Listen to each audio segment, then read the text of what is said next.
Now, I've had great success, and you can visit my website and read thousands of testimonies. Why isn't this headline news? Because the New World Order does not want the general public to know of my work. That's why. Welcome to the Radical Health Rebel podcast. I'm your host, Leigh Brandon. This work started for me several decades ago when I started to see the impact I could make on people, helping them to identify the root cause of their health problems that no doctor could figure out, including serious back, knee, shoulder and neck injuries, acne and eczema issues, severe gut health problems, even helping couples get pregnant after several IVF treatments had failed. And it really moves me to be able to help people in this way. And that is why I do what I do and why we have this show. In this week's episode, we dive into the world of scalar energy with researcher Tom Paladino. Join us as we explore how scalar energy can be used to optimize health, focusing on gut health and hormone optimization. Stay tuned as we uncover the potential benefits of this cutting-edge technology in revolutionizing the way we approach wellness. Tom Paladino, welcome to the Radical Health Rebel podcast. Thanks for coming on the show. My pleasure. Thank you, sir. My pleasure. Yeah, Tom, it's really great to have you on. I don't know if you remember, we spoke maybe a year, 18 months ago about potentially getting you on. And I don't know, I think there was a loss of communication with your team and my team, but it's great to finally get you on. And I think the audience are going to find this a really, really fascinating conversation.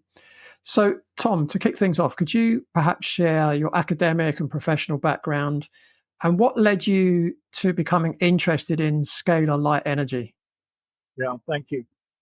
My background in reference to scalar energy, it's a solitary path. This is groundbreaking research on my part and the part of a few other scientists.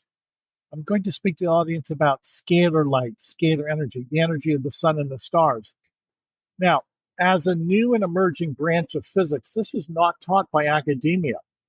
I've spent the past 30 years working with scalar energy instruments, trying to perfect this technique and trying to better understand this energy that's outside of the electromagnetic spectrum. So, if you will, there is no college class for this. There's no college textbook. This is groundbreaking research. Yeah. And what was it? What was it that got you interested in it? It was Nikola Tesla. I Right. started to read about Tesla at a young age, as a teenager, and I was enthralled with the work of Tesla. I knew he was onto something gigantic, and I wanted to make this, if you will, a career, because I see the potential. Invention changes society. Each invention just, if you will, elevates society.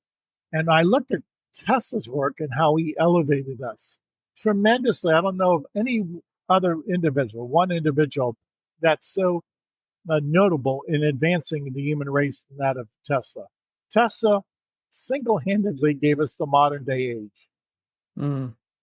Interesting. So did you go to college? Like, did you study physics or anything like that?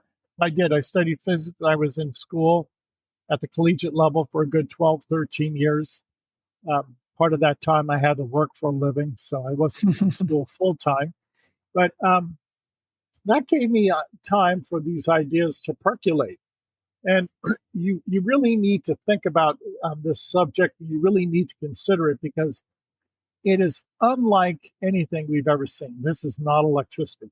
Scalar energy does not behave like electricity. So over the years, I've been able to formulate my theories, and I think I'm there. I think I've arrived at a firm understanding of what scalar energy is and how this technology is about to transform society. Very interesting. So, I have a particular interest in talking to you about how this can affect gut health in particular. But before we do that, what I'd like to know is, well, I'll come to that in a moment, particularly with gut pathogens. But before we get into that, can you go a bit more into detail about what scalar light actually is? Yeah, that's a great question. It's the original energy of the sun and the stars. It's the energy that drives the universe. It's the animating force of the universe. I firmly believe it's of a divine character, because if every star broadcasts scalar energy, then who created an energy that animates every star? I would say it's God. Now, once you study scalar energy, you realize that it can degrade or, if you will, convert into electricity and magnetism. It's always been my contention the initial energy of the stars is scalar energy, and that electromagnetic energy is a subset or a derivative of scalar energy. So we need to rewrite our physics textbooks because electricity is not fundamental. Electricity is an offshoot or a derivative of scalar energy. So going back to the question, scalar energy originates from the sun and the stars. It's responsible for all action in the universe. Electromagnetic energy plays a minor role in the universe. Scalar energy plays the major role in the universe. And if we're really going to look at physics from this new viewpoint, then and only then will we be able to explain the universe. So would you say that another way of explaining scalar energy is almost like the life force energy of the universe? Precisely. And this is why other civilizations have called it life force, chi, prana, Mm-hmm. 0 point energy, pyramid energy. That's correct. It's not electricity. Very good. Mm. So I was going to ask you the next question, but I think you've already answered it. But what I was going to ask was, is it the same life force energy that flows through beings like plants, animals, mammals, humans, etc.? Yes, it has to. It gives life to everything. Without scalar energy, the universe would be chaos, including people and animals and plants. I mean, it's so crucial to understand this. This is an information system. It's intelligence. Scalar energy is the non-physical intelligence that guides the universe. So before you have a physical universe, you have to have intelligence or some type of instruction. Quite frankly, if you look at the universe in a macro viewpoint, you see that there's very little physical matter. 99.99% of the universe is space, information, intelligence. We have to have this mindset when we're looking then at physics, at the branch of physics of scalar energy. 99.99% of the action is non-physical action. The physical world, the physicality of this world is the very end point. It's the caboose on the train. Interesting. Would you say that there's scalar energy in water? Of course, there has to be. It's everywhere. Scalar energy holds together the water molecule. The polar bond, H2O, held together. What is the intelligence? It's scalar intelligence. So we see just how important scalar energy is. It's responsible for everything. All action in the universe exists by virtue of the fact of scalar energy. Nothing can exist without this divine intelligence. Yeah, I mean, the reason that question popped into my head about water is because obviously we know that water can hold a huge amount of information. Yep. So that's kind of why that question popped into my head. Yeah, it's a great question. And you're absolutely right. Water is a reservoir. It will, if you will, conserve any type of scalar energy, hold it. So water is a beautiful battery of scalar energy. That's been demonstrated. This is one of the reasons why my research is so accurate and so beneficial. People are composed of 70% of water. Well, when I broadcast scalar energy, I believe that water table, that mass of water is incorporating this intelligence. Very interesting. And just going back a little bit, like for someone who perhaps hasn't studied Nikola Tesla, what was his main, I guess, teachings about scalar energy? And would you say that you've taken it on further? And if so, how? Yeah. Tesla was gifted by God. Frequently, Tesla would mention that he had flashes of light and that this intellectual vision, there were intellectual visions of inventions or nature, allowed him to understand the, if you will, the mechanism of nature, the actual real work of nature, as he called it. So Tesla enjoyed this infused knowledge. That's the best way for me to describe it, infused knowledge. Where did Tesla learn from? From God. There was no predecessor that Tesla could rely upon. all of his work was groundbreaking. There was nobody prior to Tesla invented a scalar light instrument. Now, if we look at his life in retrospect, he had 300 different inventions. How is it that one man can have 300 inventions? Well, it's infused. It's given. It's a download of information. It's infused knowledge. I'm convinced of that. And even Tesla mentioned that. He called it flashes of light in which he would see an invention, or he could see a scientific principle without experimentation, without laboriously trying to arrive at a conclusion through deduction. When it's infused, there's no deduction. Okay. So what's the point here? There's nobody like Tesla. I don't know of anybody who had that level of infused knowledge. Well, Tesla was the pioneer. God wanted him to be the pioneer. I don't have that gift of intellectual visions. I cannot see my invention. I have to work laboriously to arrive at such a conclusion. So Tesla was the pioneer. He was at the vanguard of the movement. I continue on with his work, and a few other people do. And the reason I say a few others is because very few people want to make this a career. Very few people really want to make the distinction between scalar energy and electromagnetic energy. There are some brilliant electrical engineers, but that doesn't mean they understand anything about scalar energy. They're two different branches of physics. So once the world comes to that conclusion and embraces the fact that there's two energies, then and only then can we advance, can we move forward. So I know obviously Nikola Tesla was famous for, free energy, and he built those big towers. Yes. But that was electricity, right? Or have I misunderstood that? That's a good point. In Colorado Springs in 1899, he began experimentation with scalar energy. And the reason I can prove that is because the results were scalar energy results. They were not electromagnetic results. And when Tesla moved to Colorado Springs in 1899, there was no immediate power plant. He was drawing energy from the atmosphere. And so he demonstrated free energy in the Rocky Mountains as early as 1899.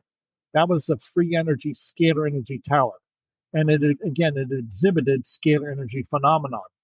Well, what was the point? Why would Tesla move from New York City, the comfort of cosmopolitan New York City, out to the country in the Rocky Mountains? He wanted to conduct tests away from any densely populated areas, so he chose high in the mountains in Colorado to perform initially these scalar energy tests. And he needed that seclusion because he was able to produce lightning bolts.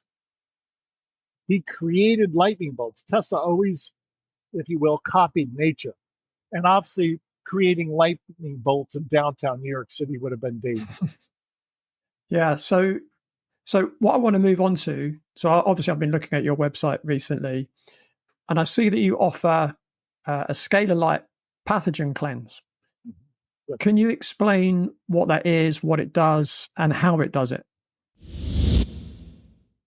Julie, a 47-year-old who works in computer sales, came to see me complaining of lifelong irritable bowel syndrome, which included severe abdominal pain and bloating, loose and very frequent stools, along with hot flushes, menstrual brain fog, and low energy, which affected her work performance.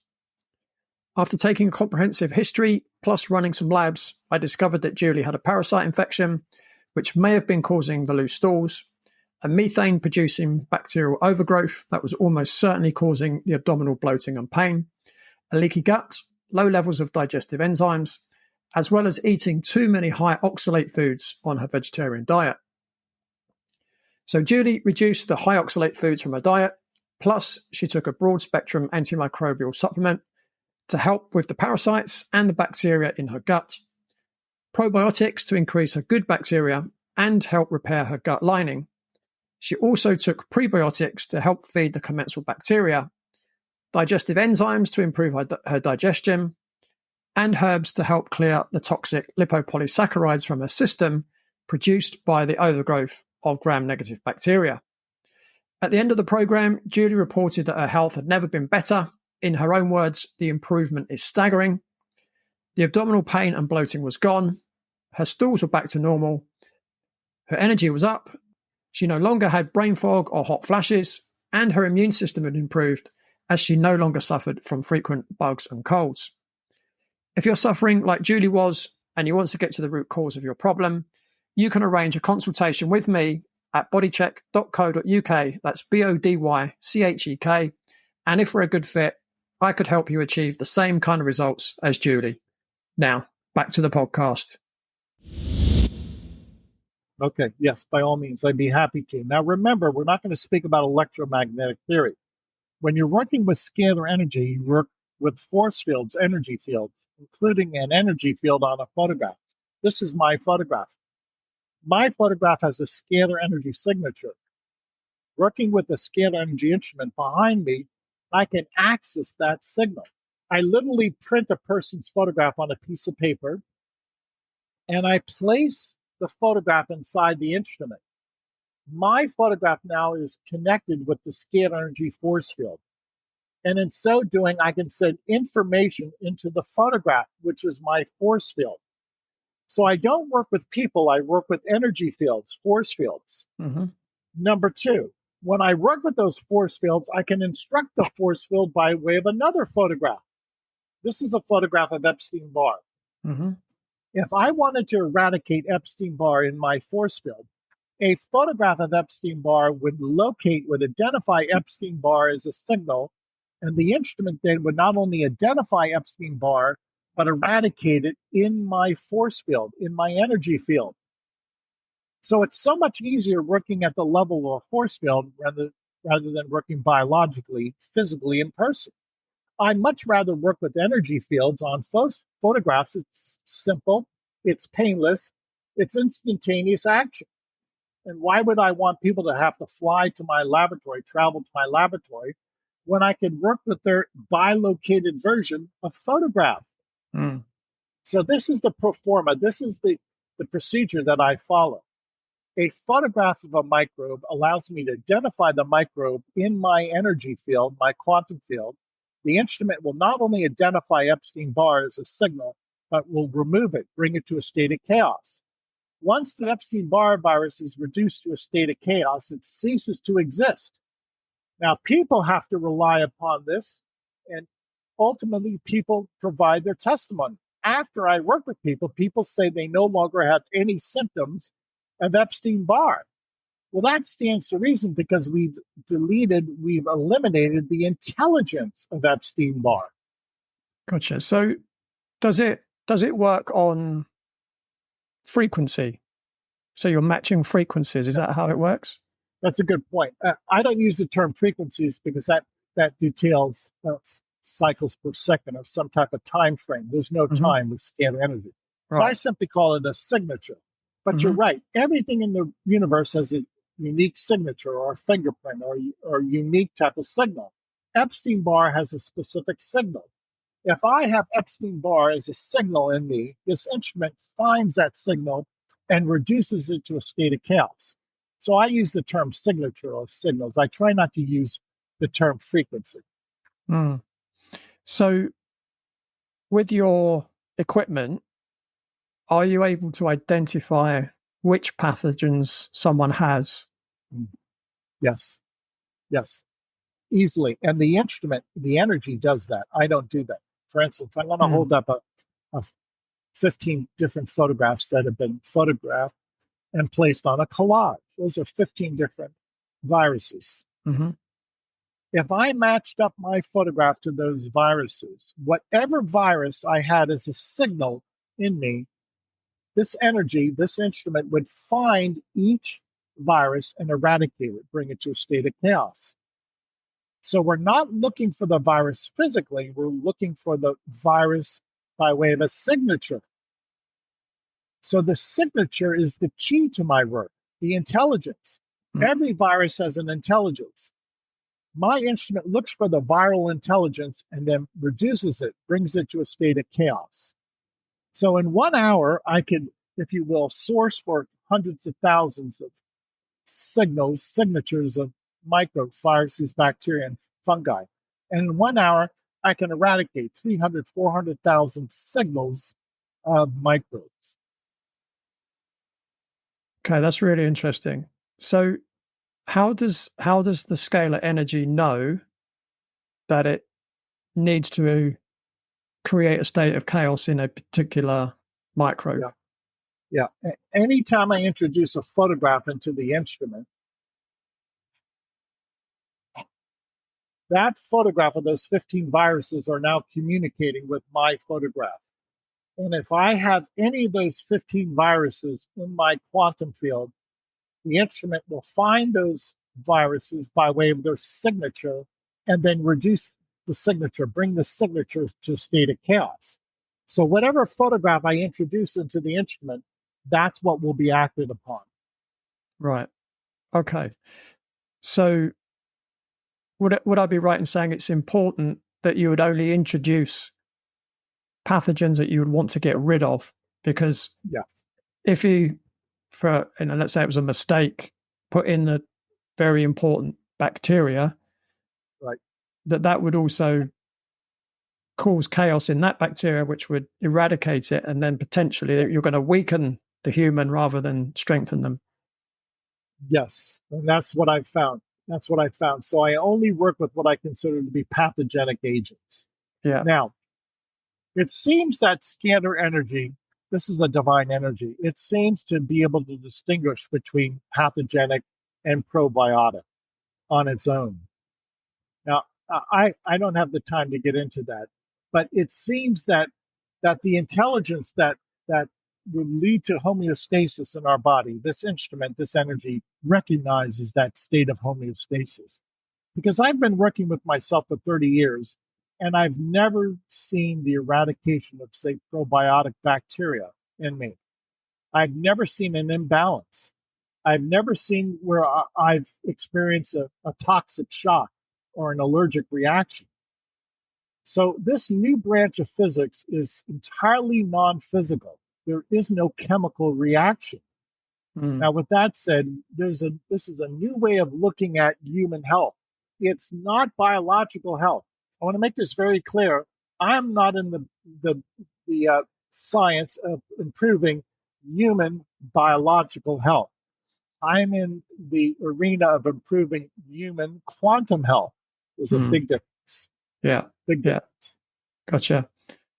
And I know on your website there's a few examples of success stories of people that have used scalar light to overcome gut issues and skin issues. I don't know if you know them off the top of your head, but could you potentially share any of those success stories? Sure. Some of our success stories, and that's the key, is this successful. The only way we can prove our work right now are by way of testimonies. Nobody's been able to duplicate this instrument. Nobody hence can duplicate my results. So I have to rely upon testimonies. Many people will come to us and they say, can you help me out? I have an infection, say, once again, of the Epstein-Barr virus. And I will likewise go through the process and I will eradicate the Epstein-Barr virus. And in so doing, people have follow-up PCR tests. And invariably, those PCR tests are undetectable. No detectable viral load for Epstein-Barr. Here's a PCR test from one individual. And again, this is a matter with one individual that had both herpes and Epstein-Barr. After we work with this individual, there's no viral load for either Epstein-Barr or herpes. Now, only the individual can offer this, and I have to accept their word of mouth testimony. Yeah. There's another PCR test for Epstein-Barr. No detectable viral load for Epstein-Barr. You cannot explain these results in a pathogenic sense. You cannot explain these by way of human pathology because we're not working at the level of physicality. This is non-physical action. The only way you can describe our action is with force fields. And I know I'm not trying to dance around the situation here, but how is it that a photograph can carry the information of Epstein-Barr? We can negate the Epstein-Barr signal on a photograph, and we never touch the person. I've never worked with a human being in my life. So this proves the existence of two energy fields. The biological field that many people think is a an electromagnetic force field, and then perhaps something that surrounds the human body, an energy field, or the aura, or the life force. That's what I access. I never work with people in a biological sense, in a chemical sense. Mm. Yeah, I mean, I've been doing remote healing for about 17 years now, I think it is. Do you think that remote healing is possible because of scalar energy? I think that's the very animating force. Yes, I think some people can heal by prayer or by good intention. Others can heal by placing hands upon a person. Many times I believe healing hands are scalar energy hands, which stands to reason. If that's a gift from God, then you're importing this divine healing from by way of your hands. All of that stands to reason, which once again calls to mind this new science that's outside of electricity and magnetism. So clairvoyance, healing hands, the ability to read souls, infuse knowledge. This is another branch of physics that has nothing to do with electricity. Yeah. Yeah. Do you have any stories of, people coming to, for instance, it's, oh, I've got Epstein-Barr virus, but actually what their life was like before, how they were suffering, what their symptoms were, then they had the treatment, and then what their life was like afterwards. Do you have any examples of those? Yeah. Here's a good example with Epstein-Barr. Epstein-Barr has an attraction for the thyroid gland, and many people think it's the cause of Hashimoto's. Well, after I've worked with some people, they tell me they no longer have the symptoms of Epstein-Barr, and in concomitant fashion, they no longer have this autoimmune disease, Hashimoto's disease. Why? Well, most likely Epstein-Barr was attacking the thyroid. But if you eliminate the intelligence, if you eradicate the Epstein-Barr virus, not only will you no longer have the symptoms of Epstein-Barr, but the associated illness, in this case Hashimoto's, should attenuate. In many cases, it disappears altogether. So this is the easy way of going about quantum health, not at a biological level, but at the level of intelligence. I'll give your audience for instance. When you build something, you have architectural plans, okay? Or when before you have a plan to do anything in a company, you have a corporate plan. Well, the plan precedes the actual physical action. Well, that's what I'm doing. If I can work at the architectural level and just rearrange the body so that we don't have Epstein-Barr. Well, an architect can do that with architectural plans. You either want a restaurant or you don't want a restaurant. You either want a window in a particular place on the building or you don't want a window. So if an architect can remove a window from architectural plans, I can remove the Epstein-Barr from my architectural plan. Yeah, I mean, in one way, it sounds really simple. And, I'm almost thinking, let me ask you the question. Do you think that when it comes to things like health, we're making things way too complicated? Yes, we are. And one of the problems is this. We're working at the chemical biological level, which is the effect. Don't work with the effect to improve the effect. Work at the cause, and the cause will dictate the effect. In other words, we have to stop pushing the car. Okay? Why would any of us buy a car and push it? That doesn't make any sense. You buy a car and you drive the car. Okay, so our human health is what? The car. Why not control the car at the causal level by driving the car? Why are we pushing the car physically? Yeah, it's good analogy. I know also on your website, there's also some success stories of people with skin conditions. Now, I know, because I work a lot with gut conditions and skin conditions, that oftentimes skin conditions are caused by a gut issue. Can you share with the audience perhaps a success story of someone that had a skin issue that was helped with scalar energy? Yes. Now, keep in mind, this energy, the energy from the sun and the stars, has no need for human input. There's no human reasoning with my work. This energy is so strong, the instrument is functioning, it can illuminate a light bulb. Well, that's free energy. Now, it's corrective energy. It's divine intelligence. Many people come to me, they have pustules, or they have rheumatoid arthritis, or they have some type of skin condition, or they have leaky gut. What do?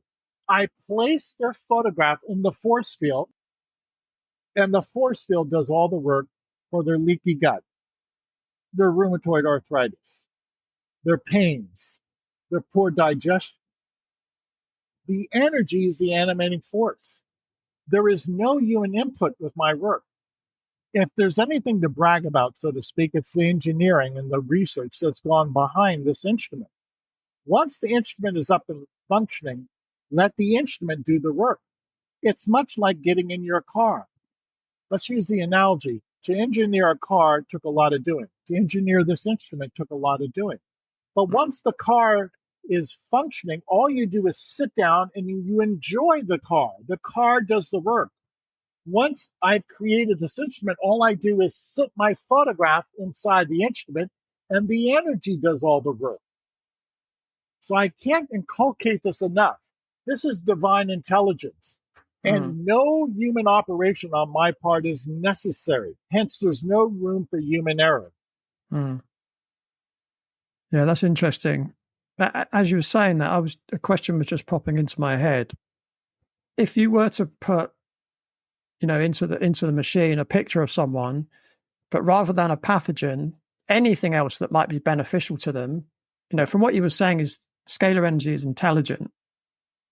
I'm guessing that it, if it's a pathogen, it knows that it needs to eradicate it. But if it's something that's beneficial to the body, yes, would it be right in saying that it wouldn't do anything?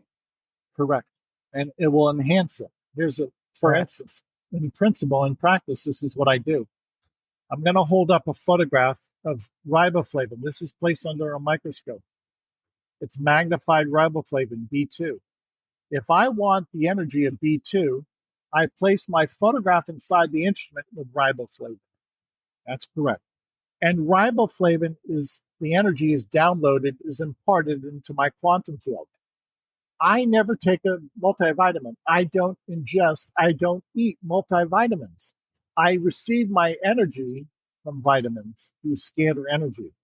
So there's two ways of receiving vitamins: orally, ingesting it, or maybe intravenously, and then by way of energy through a scalar energy instrument. The only way you can deliver a vitamin energetically that I know of is with scalar energy. Electricity won't do that. So my scalar energy instruments deliver the energy of vitamins. This is how I receive my nutrition today, through scalar energy. I'm guessing you don't do that with food, though, right? I don't. I still have to eat. That's a good point. Thank you. I still have to eat. However, when I receive this nutrition energetically, it's significantly impacted my food intake.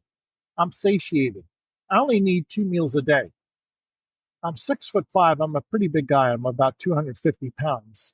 I only need 2 meals a day now. And when you're looking at things like nutrients, do you get some kind of assessment first, or do you, maybe put all the nutrients in? If it's intelligent, it will know kind of how much to boost any particular nutrient. How does that work? That's a brilliant comment. On account of the fact that this is God's intelligence, it knows exactly the ratio, proportion, and knows exactly how much energetically we should impart. Now, my nutrient program offers 350 different nutrients, 350 different micronutrients. There's no way possible that I can adjudicate on an hour-by-hour basis what people need. I don't. The energy does all the work. So can you imagine, today I had thousands of photographs that I was working with, and I downloaded riboflavin into their quantum field. And I have no idea what amount of riboflavin each person needs energetically. Thank God I don't have to do that. It's impossible. So once again, to inculcate the matter, The energy does all the work. The energy figures out, deciphers, will make that final decision energetically how much of riboflavin we need energetically. Now, I've been doing this for years, for 30 years. I've never experienced an overdose. I've worked with millions of people.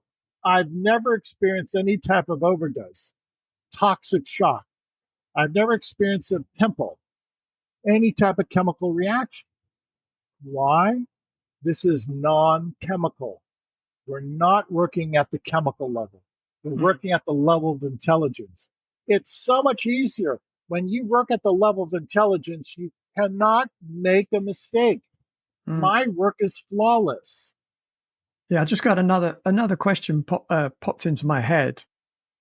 So it's interesting. I'm doing a presentation tomorrow at a summit, and one of the things I'm talking about is the placebo effect, right? Do you think there's any link between the placebo effect and scalar energy?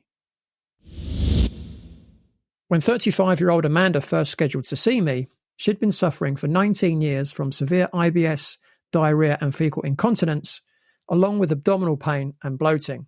Her condition had not only made life uncomfortable for Amanda, but very inconvenient as she had to walk 2 hours to work every day along a route that had public toilets, and she'd never been on holiday as an adult because of her condition.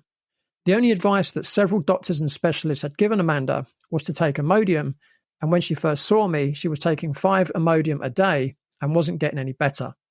To help Amanda, I ran tests to find out what foods were right for her metabolic type, to see which foods she was sensitive to, and to assess her gut microbiome. Tests showed that Amanda had several food sensitivities and a parasite infection. Over the coming weeks, I coached Amanda to eat right for her type and to replace the foods she was sensitive to, and a protocol to deal with her parasite infection. And after 3 months, Amanda was IBS-free, and she also reported her skin was much improved and she had lost weight. And she booked a holiday for her and her husband to New York, as they'd never been on a proper honeymoon because of her IBS. And if you're suffering like Amanda was, and you want to get to the root cause of your problem, you can arrange a consultation with me at www.bodycheck.co.uk. And if we're a good fit, I could help you achieve the same kind of results as Amanda. Now, back to the podcast. Yes. Why? Because the placebo effect is intelligence. And many people have cured themselves, healed themselves through the placebo effect. And that stands to reason because I believe a brain wave, our thoughts are scalar waves. What's a brain wave? It's non-physical. It transcends time and space. What's scalar? It's non-physical energy that transcends time and space. So this is, if you will, the animating force of the placebo effect is scalar energy. It's scalar light. It's the divine intelligence. We can heal. Interesting. And obviously the opposite is the nocebo effect. But obviously I'm guessing that wouldn't be scalar energy, right? Yeah, because that's the negation of intelligence, or that's the denial of intelligence. So I would stay away from that because I am working only in a positive sense. And the sense is that the universe is filled with scalar energy. You cannot have any vacuum without scalar energy. So I would avoid that altogether. So would you say potentially the nocebo effect is a lack of or a blockage of scalar energy? I would say it's a person who's not accepting of scalar energy. Consider this: if scalar energy is from the sun and the stars, it floods the universe. I'm going to show the audience. So, for instance, if this is a culinary board, this culinary board cannot prevent scalar energy from illuminating a light bulb. So the energy of the sun and the stars will pass through anything. It cannot be impeded. But the human mind and the human psyche can offset or fight or try to negate scalar energy. So that nocebo effect would be probably under that consideration where you're not working hand in hand with the God force energy. Yeah, it's an interesting thought, isn't it? Yeah. Can you share with the audience, going back to Tesla? Can you share his story in terms of how his work and his life kind of ended? Tesla was onto something gigantic. And the powers that be realized that Tesla was working with free energy. There were examples. Tesla had a car in Buffalo, New York. He took out the combustion engine and he ran the car on sunlight, starlight. So imagine if our cars today would be running on sunlight and we would not need the oil industry. Mm. Well, what's the point? Tesla did indeed invent freestanding, free energy devices. Later in his life, that was quite a, if you will, intimidation. The military-industrial complex was intimidated by his work. Scalar energy, once you extrapolate these inventions, and once you can see how far-reaching these inventions are, free energy will change the economic order.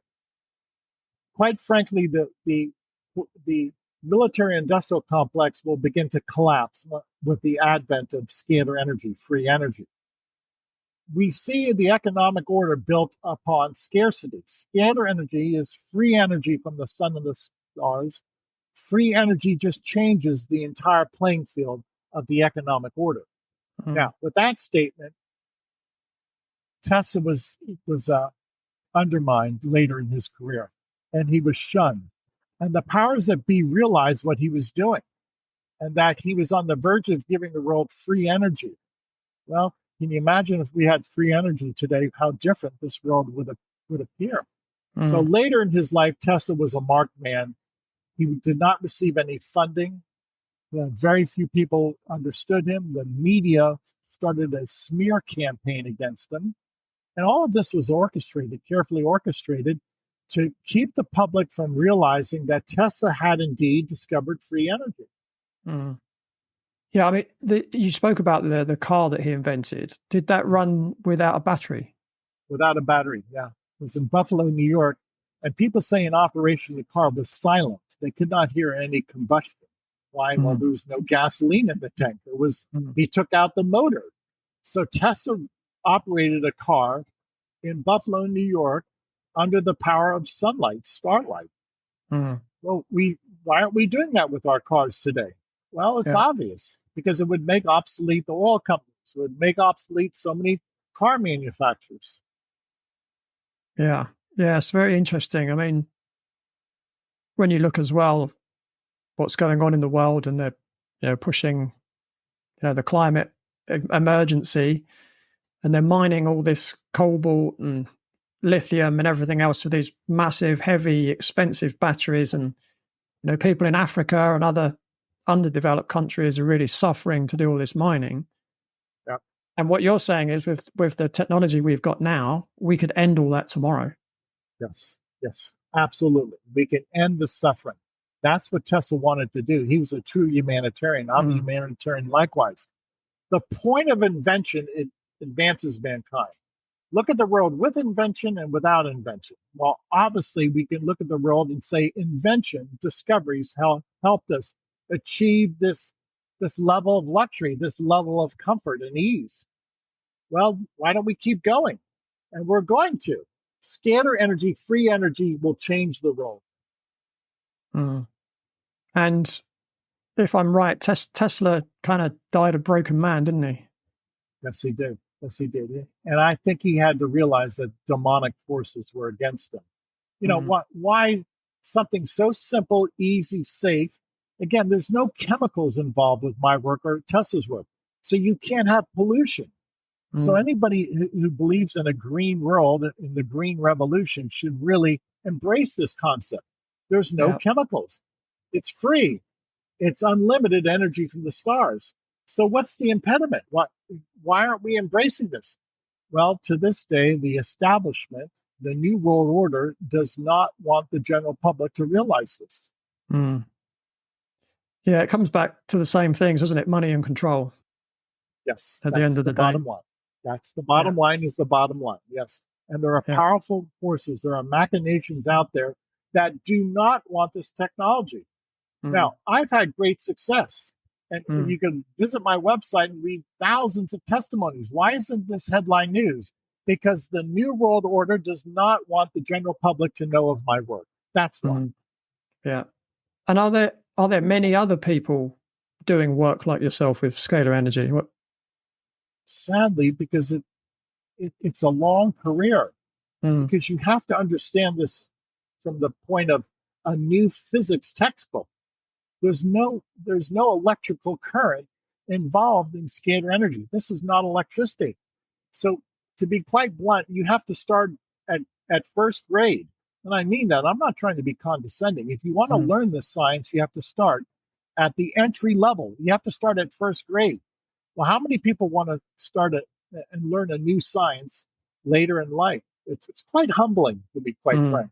Yeah, yeah, yeah. I mean, the reason I went back to the way it ended for Tesla and talking about why it's been suppressed. Are you not concerned for your own safety? No, that's a good point. God protects me, but you're absolutely right. This let me just be quite blunt. Scalar energy will introduce a multi-trillion-dollar new paradigm to mankind. It's a new economic order. And if if I did not have God's protection, then I'd be in trouble. But God protects me. That's a good Mm, point. There's a yeah, lot of money involved. That's what I'm trying to impart to your audience. yeah, Now and in the future, there are trillions of dollars at stake. mm. Yeah. I mean, one of the criticisms of Bitcoin, for instance, is the fact that it takes so much electrical energy to run it, and they're saying, "Oh, it's terrible for the climate, etc., etc." But if you were running it off scalar energy, you wouldn't have that problem, right? Yeah, that's correct. That's correct. This is why we need answers, people. Free energy is going to be our answer to so many of the problems we have today. I've never had an ounce of pollution from this. I've never had a drawback. I've never had any negative consequence because I'm not working at the chemical level. Mm, So the day is coming. The world will embrace scalar energy. The day's coming. mm. Yeah, yeah. Let's hope so. So I want to move back onto health again, and another one of my favorite subjects. So I noticed that on your website as well, you offer male and female hormone programs. Can you tell me a little bit about that? Yeah, yeah. Again, scalar energy does what you tell it to do. If I tell my instrument to look at testosterone, this is a magnified photograph of testosterone, and to download the energy of testosterone, it will do so. Mm, I treat myself every day for male hormones, and I feel great. I have the energy of male hormones, not the chemical of male hormones. I never mm, have to worry about a chemical overdose. yeah. I'd much rather take the energy of testosterone than the chemical of testosterone. My energy field, my force field assumes the energy, the signature of testosterone, not the chemical. So working at the level of intelligence rather than the level of chemical level, biochemical, I can assure myself the energy that I need from testosterone. Mm, It works. Actually, I'm stronger. When I'm under this program, I feel stronger. And a lot of men who are under this program, likewise with me, they say they feel stronger. Their workout in the gym allows them to achieve more. They have greater stamina, they have greater strength. It works. Women who go under the female hormone program say that they don't have the hot flashes that they once had, that they're not so moody. They don't have night sweats. Why? Because energetically they're receiving the hormones, the female hormones that they need, and that seems to improve their health. Now, mm, there's no way you can prove any of this by way of a person's photograph. This is a new science, and we have to accept the new science as that of intelligence or information. I practice informational health. I never practice chemical health. mm. So if you're working on a male, for instance, obviously there's more than testosterone in a male's body.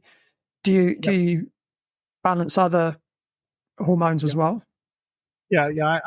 I have a number of photographs. For instance, progesterone. Men have progesterone, so do women. And likewise, I would download the energy progesterone into my quantum field, my energy field, or even a woman's energy field. Mm-hmm. And the upshot is always favorable. Now, why do I say that? Well, because it's natural. Everything I do is natural. So we're not introducing something into the body that's unnatural. Furthermore, we're not introducing anything into the body. We're introducing energy or intelligence. You cannot make a mistake with intelligence. You can make mistakes with chemicals. Working with the intelligence of progesterone, there's no mistake. You never can make a mistake with energy, light.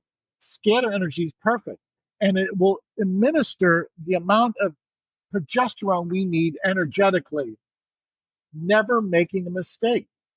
Now, I want to really, once again, underscore that. Working at this level, it's impossible to make a mistake. Mm. Yeah, I mean, one of the things I was thinking when you first brought up that picture of testosterone, I see a lot of men who, they might be in their 40s or 50s, and their testosterone output is actually good, but their ability to uptake it at the cellular level is what they're struggling with, which creates the same symptoms of someone who just has low testosterone. So my guess is, one of the main problems that I've seen quite a lot, there's another hormone called sex hormone binding globulin that binds to testosterone, binds to estrogen as well, and other hormones, but it prevents testosterone being uptaken in too high a quantity by the cells. So someone might have enough testosterone, but they're not able to access a healthy amount of testosterone because there's too much sex hormone binding globulin. So I'm kind of thinking, would the intelligence of scalar energy be able to balance that out? You're back in the room. Yeah, so that's okay. So I was just saying, for some men, their testosterone levels are good, but because their sex hormone binding globulin levels are excessively high, they can't actually access some of that testosterone. And I was just kind of thinking, with the intelligence of scalar energy, could they balance out the testosterone and the sex hormone binding globulin? That would be an interesting study. That's a good point. It would be a great study, and I'm going to say my initial reaction is yes. Why? Because scalar energy will adjudicate how much energy we need for each hormone. Again, when I'm working with this energy, there's no human input. So regardless of the hormone, the enzyme, the energy, scalar energy will adjudicate the balance that we need. Now, that takes away a lot of guesswork on our part. And again, anytime I've worked with the hormone program, whether it's testosterone or a vitamin, I never have to dictate how much energy the body receives. The body knows what to receive. So this is the way we can, if you will, eliminate what we consider endocrine disruptors. We don't have to factor in environmental concerns. We don't have to factor in age. We don't have to factor in that there's perhaps a receptor that's been damaged or a receptor that cannot assume a specific chemical. We're not working at that chemical level. Nothing impedes intelligence. At the chemical level, anything can impede a chemical. At the chemical level, we have problems with metabolism. Intelligence does not factor in with the metabolic rate, with the processes of metabolism. There are no enzymatic processes at the level of intelligence. So we overcome all of those problems. Yeah. Awesome. Yeah, it is. It is. It's a different way of looking at health. And this is why when people visit my website, I try and steer away from any comparison to electricity or the biochemical body. This is not electricity, and this is not a biochemical reaction. This is a new science. By the way, Tesla and his co-workers frequently said that when they were working in the vicinity of high-powered scalar energy instruments, their health was improved significantly. So just by being in the vicinity of these free energy instruments, Tesla enjoyed sound health, as did his co-workers. So as this is a health podcast, is there any other things that you might want to share with the audience that's kind of health related? Yeah. And this is, some people will be familiar with this before I even mention it. Everybody has chakras. It's believed that we have 7 chakras.